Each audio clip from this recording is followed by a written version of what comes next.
Hello viewers, Super GT here. Now, as we know, there are many circuits in the world of Gran Turismo sport, and there is one I'm going to focus on today because it always seems to produce a great amount of drama.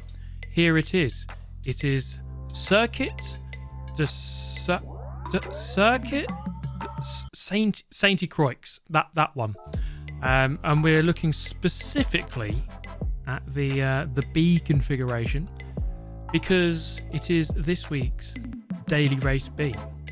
So we're going to jump on, bit of Group 3 action. And for this one, it was quite tough because I've not played this game in about a month. It's been a while. As you can see here, my skill was basically zero, about 10 seconds off the pace, would you believe?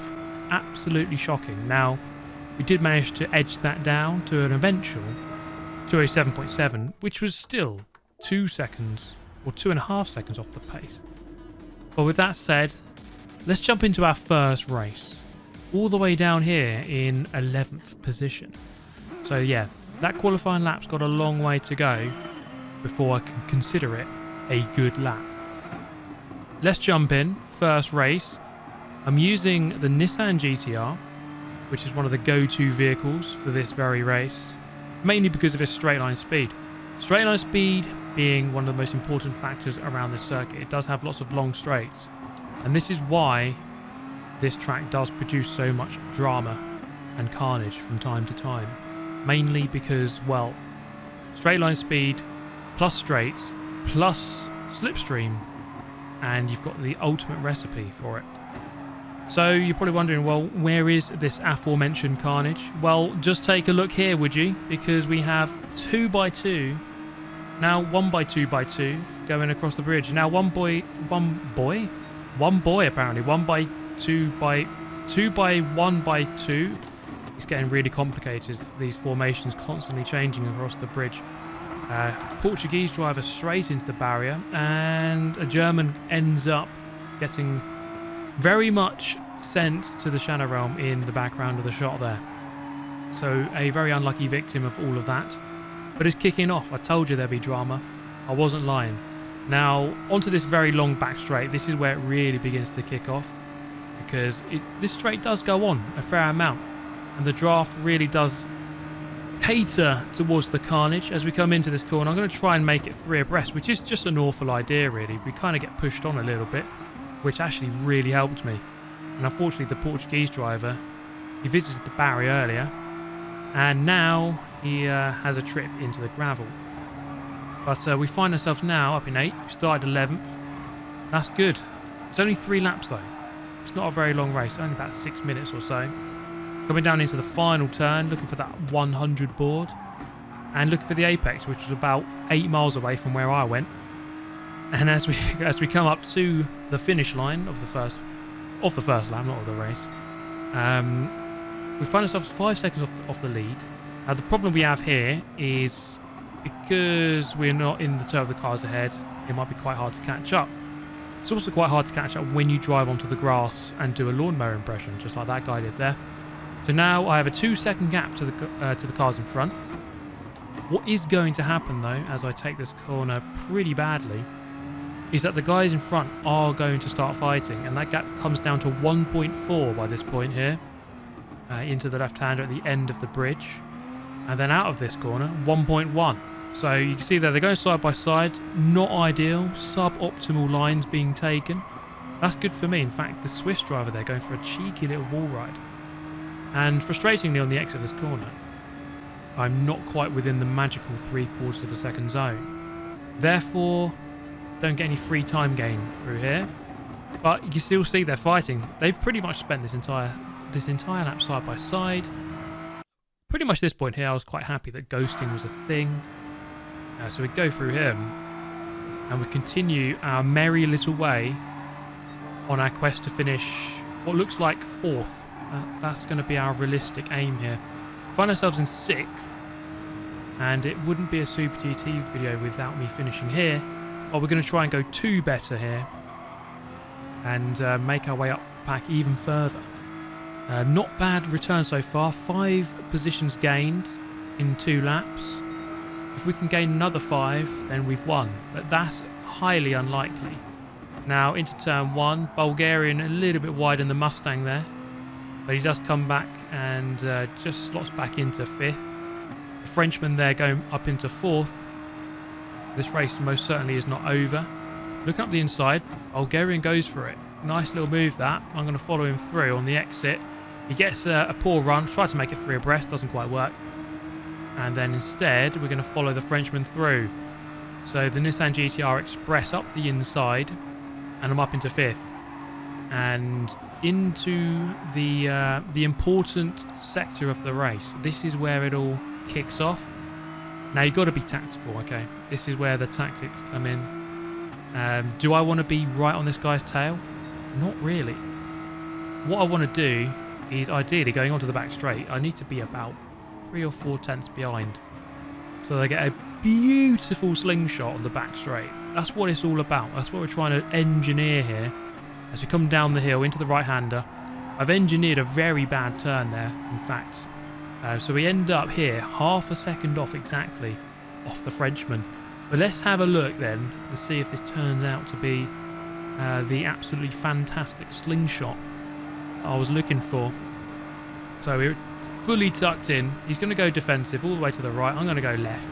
Look for the 150 board. Don't miss your brakes. And then he goes in narrow and deep. Which means I can get a nice little switchback, or old switcheroo, as Mr. Crofty would say, on the exit. Beautifully done. We're going to go through here side by side. Check out the radar. He's still there. Bit of a squeeze, I must say. I did turn in a little bit early there. And we are still side by side. Fantastic racing between the two of us.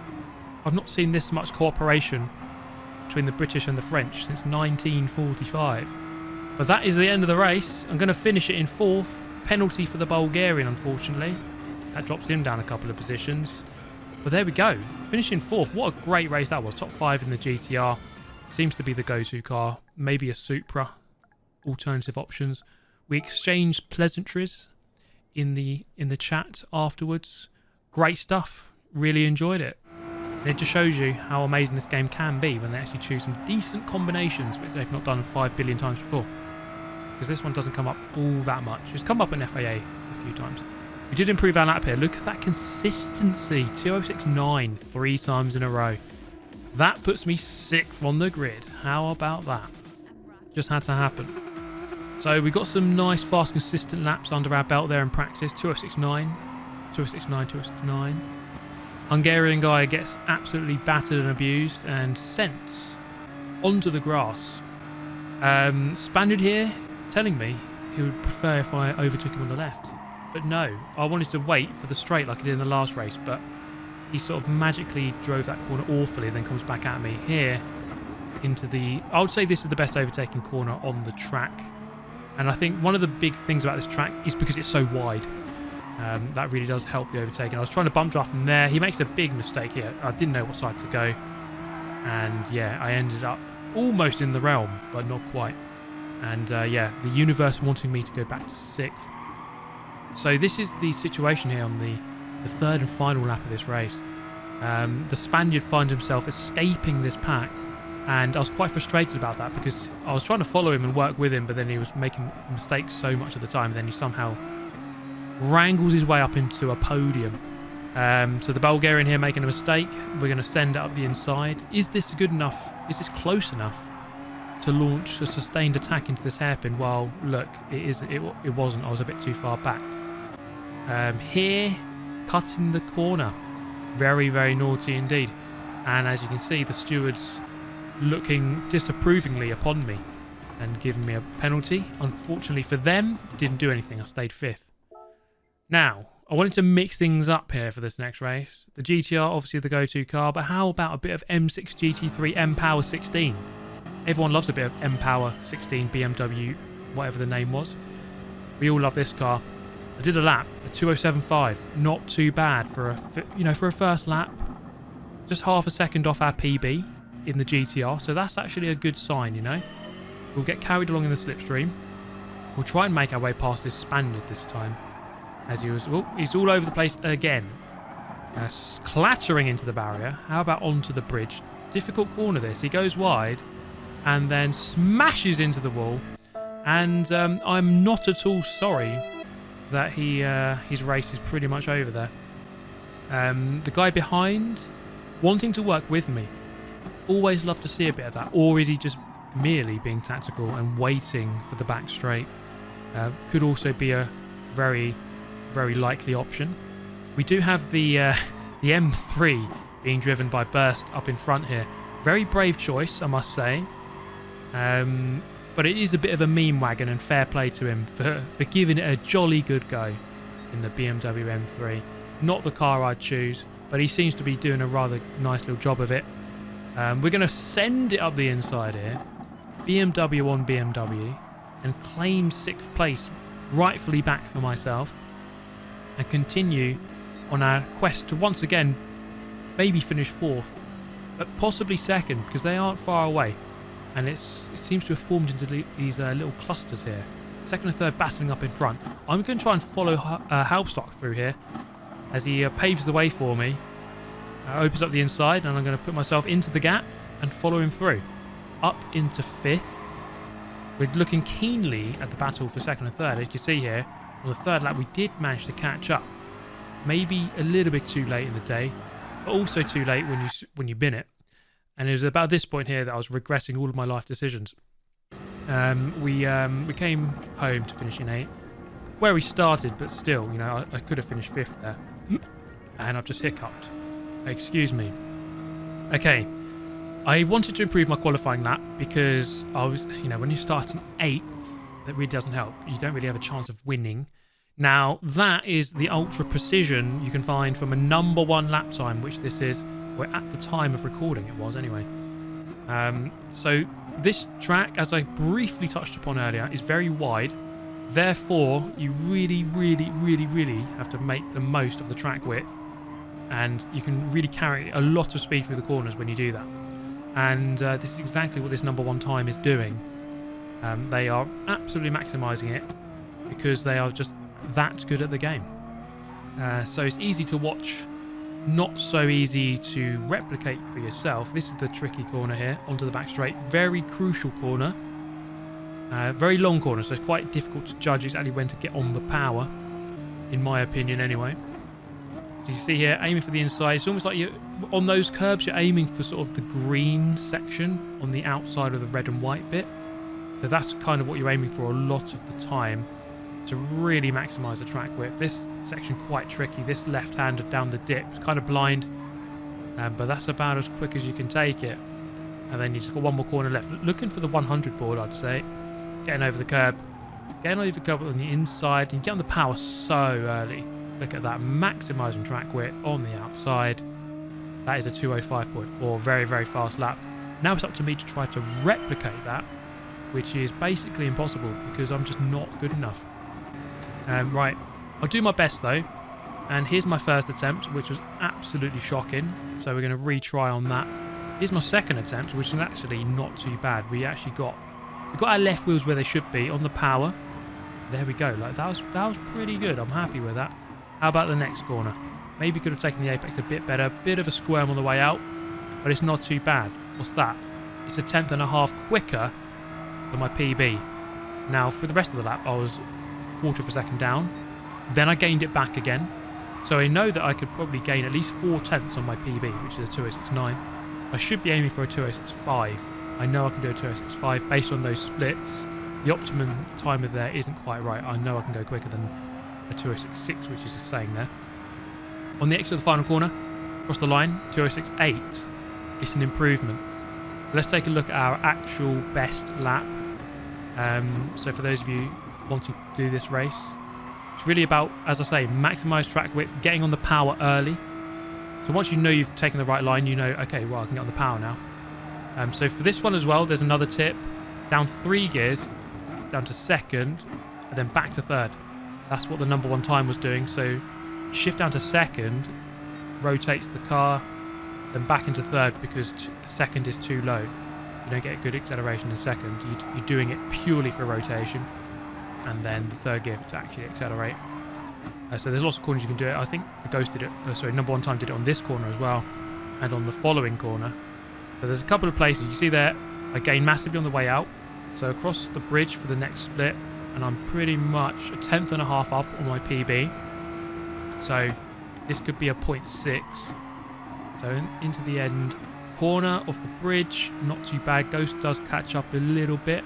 Let's try and get this one right. Not easy to do. Look for this lamppost, and then boom. That's the reference I use anyway. There's lamppost on the inside. It's kind of a tricky corner though. You have to just find something. We go a tenth quicker in sector 3. There's still 2 sectors left. There's a 5-sector circuit, this one.